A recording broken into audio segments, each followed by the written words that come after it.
Salut et bienvenue chez Jo. Aujourd'hui, on va parler de la sauvegarde d'Android et de vos paramètres. Et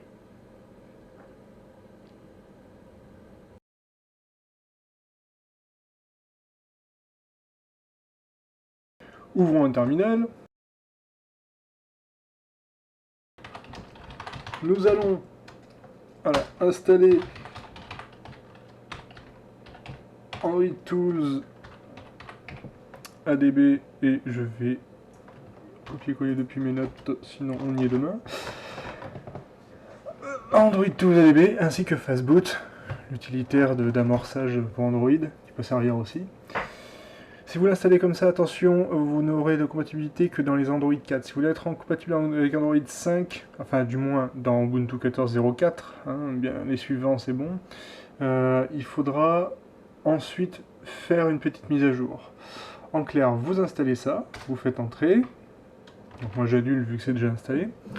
Ensuite, vous allez, quand vous tapez, vous voyez, ADB version, vous remarquez qu'on est en 1.0.31. Or, il nous faut le 0.32 pour avoir Android 5.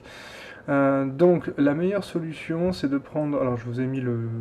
Je mettrai le lien dans la description, il ne faut pas s'inquiéter. Voici, ça vous permet de télécharger directement l'archive et la décompresser avec le nouvel exécutable d'ADB. Donc, vous validez ça. Voilà. Une fois que c'est fait, vous déplacez, alors ça je vous recommande vraiment de le faire en ligne de commande, vous le déplacez directement dans son dossier de fonctionnement. Donc,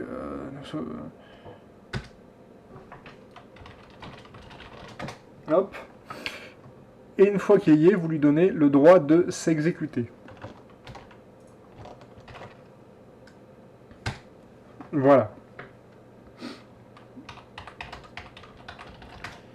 Et maintenant, comme vous pouvez le voir, je suis en 1.0.32. Avant d'envoyer la commande de sauvegarde, prenez votre tablette, allez dans les paramètres, allez dans à propos de la tablette, puis tapotez sur numéro de build. Vous allez... amusez-vous. Dans tous les cas, au bout d'un moment, il va vous dire « Ah, ça y est, vous êtes développeur ». Donc, vous revenez en arrière. Maintenant, vous avez, dans la partie système en bas, vous avez « Options pour les développeurs » qui est apparu. Cochez, enfin, cliquez dessus. Vous allez à « Débogage USB ». Vous l'activez. Si votre tablette est connectée, elle vous demandera si l'ordinateur est bien légitime pour se connecter à elle, donc valider. Au pire, débrancher, rebrancher si vous avez un doute, mais dans tous les cas, envoyez la commande que vous voyez.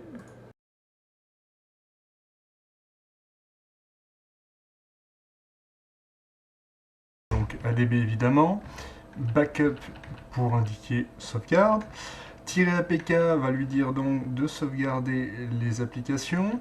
Shared, donc qui sont les éléments partagés, les fichiers des mémoires internes et externes. All, donc les paramètres de tous ces programmes, ce que vous voulez le plus à mon avis, surtout pour ceux qui ont des jeux. Et ensuite -F qui dit, alors -F c'est uniquement si vous voulez spécifier ou mettre le fichier. Si vous voulez qu'il crée la sauvegarde où vous vous trouvez de manière simple, pas la peine. Sinon, vous mettez -F et vous ajoutez le nom du fichier que vous voulez. Vous pouvez mettre une ligne de commande entier, où vous voulez. Moi, je pourrais dire /home, /machin, où on veut.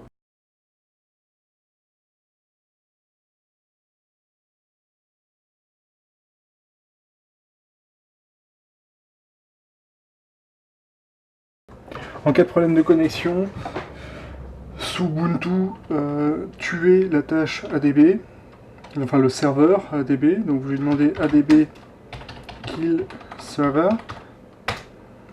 Ensuite, vous le relancez en tant qu'administrateur, vous demandez un sudo ADB start server.